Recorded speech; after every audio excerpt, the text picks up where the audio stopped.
Saya Pendeta HKBP Resort Parulian Litong Nihuta, menyapa Bapak Ibu serta saudara-saudaraku sekalian dimanapun saat ini berada. Salam sejahtera bagi kita semua. Sebelum kita mendengarkan dan merenungkan firman Tuhan, marilah kita berdoa. Ya Tuhan, berfirmanlah bagi kami, hati dan pikiran telah kami siapkan. Amin. Firman Tuhan yang menjadi sumber kekuatan dan sukacita bagi kita dalam melaksanakan aktivitas kita satu hari ini. Kamis 1 Februari 2024 tertulis dalam 1 Samuel pasal 17 ayat 45. Demikian firman Tuhan. Tetapi Daud berkata kepada orang Filistin itu, "Engkau mendatangi aku dengan pedang dan tombak dan lembing. Tetapi aku mendatangi engkau dengan nama Tuhan semesta alam, Allah segala barisan Israel yang kau tantang itu. Tuhan jauh lebih besar." Saudaraku yang terkasih dalam Kristus Yesus, dalam perjalanan kehidupan ini pasti kita menemui yang namanya raksasa. Raksasa merupakan sesuatu yang kita anggap lebih besar dari kita.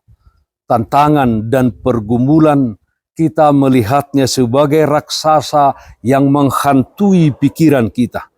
Keadaan yang tidak mungkin kita bisa bertahan dalam menghadapinya, apalagi mengalahkannya. Kita berpikiran bahwa kita pasti gampang dikalahkan raksasa tersebut atau tantangan tersebut. Hal seperti itulah yang dipikirkan kebanyakan orang pada waktu Daud maju untuk menghadapi Goliat. Saudaraku yang terkasih dalam Kristus Yesus, bagi orang-orang yang melihatnya, baik bangsa Israel, apalagi bangsa Filistin, melihat bahwa Daud hanya akan menghantarkan nyawanya saja di medan pertempuran. Kekalahan pasti di pihak Daud. Dia pasti dikalahkan dengan mudah oleh Goliat yang tubuhnya seperti raksasa dan perlengkapan perangnya lengkap. Tetapi Daud berkata kepada orang Filistin itu, "Engkau mendatangi aku dengan pedang dan tombak dan lembing. Tetapi aku mendatangi engkau dengan nama Tuhan semesta alam, Allah segala barisan Israel yang kau tantang itu." Nats renungan hari ini. Meskipun semua orang meyakini Goliat berada di atas angin, pasti dengan mudah mengalahkan Daud. Tetapi Daud percaya Allah jauh lebih besar. Lalu hanya dengan sebutir batu yang dilontarkannya ke kening raksasa itu, iman Daud pun terbukti benar. Dia mengalahkan Goliat. Saudaraku yang terkasih dalam Kristus Yesus, dalam dunia ini kita menghadapi banyak pertarungan yang membutuhkan perjuangan, kegigihan, dan keteguhan hati kita. Jika tidak demikian, kita akan dikalahkan. Perjuangan, pantang menyerah, kegigihan dan keteguhan hati tersebut hanya menjadi milik kita jika kita memiliki iman kepada Tuhan. Oleh karena itu, milikilah iman kepada Tuhan seperti Daud, walau hanya bersenjatakan tongkat dan umban dan batu-batunya. Daud yakin bisa mengalahkan Goliat karena dia percaya bahwa Allah menyertainya. Keberhasilan Daud mengalahkan Goliat membuktikan bahwa tidak ada sesuatu pun yang mustahil bagi Allah. Dia jauh lebih besar dari raksasa-raksasa yang ada di dunia ini. Yang kita butuhkan adalah iman seperti Daud. Dalam kehidupan ini, sertakan Tuhan di dalam setiap aktivitas kita. Seperti apapun masalah yang kita hadapi, tantangan yang menghadang, gunung terjal yang harus kita daki, percayalah bersama Tuhan, di mana kita datang dengan nama Tuhan. kita pasti bisa mengatasinya dan melampauinya. Tuhan jauh lebih besar. Amin. Mari kita nyanyikan Bukende 503 ayat 2, Naloja ho odongaki.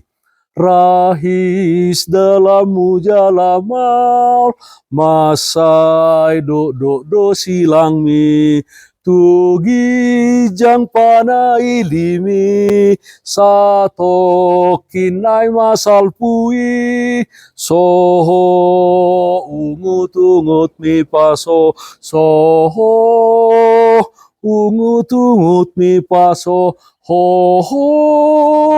maho paso saritami. Marilah kita berdoa. Yalah Bapa kami di dalam surga, di tengah-tengah dunia ini banyak hal yang menghantui pikiran kami, yang menghalangi perjalanan kami. Banyak hal yang terjadi yang membuat kami susah. Ya Tuhan, kiranya kami anak-anak Tuhan percaya dan yakin bahwa Tuhan jauh lebih besar daripada semuanya itu. Sehingga kami menghadapinya dengan tetap tentram, dengan tetap berserah hanya kepadamu saja. Terpujilah Engkau ya Tuhan, di mana Tuhan menyertai dan melindungi kami dalam setiap perjalanan hidup kami. Pakailah hidup kami ini menjadi alat kemuliaan bagi Tuhan di tengah-tengah dunia ini. Kami berdoa yang sakit dimanapun saat ini berada, Tuhan berikan kesembuhan. Yang berduka Tuhan berikan penghiburan. Di dalam satu hari ini, kami serahkan seluruh aktivitas kami hanya ke dalam tangan pengasihan-Mu. Dalam nama anak-Mu Tuhan Yesus Kristus kami berdoa, terpujilah nama-Mu. Amin. Kasih karunia Tuhan kita Yesus Kristus, kasih setia dari Allah Bapa, serta persekutuan Roh Kudus, itulah yang menyertai-Mu hari ini kekal sampai selama-lamanya. Amin. Bapak Ibu Saudara-saudaraku yang terkasih, taatlah akan protokol kesehatan.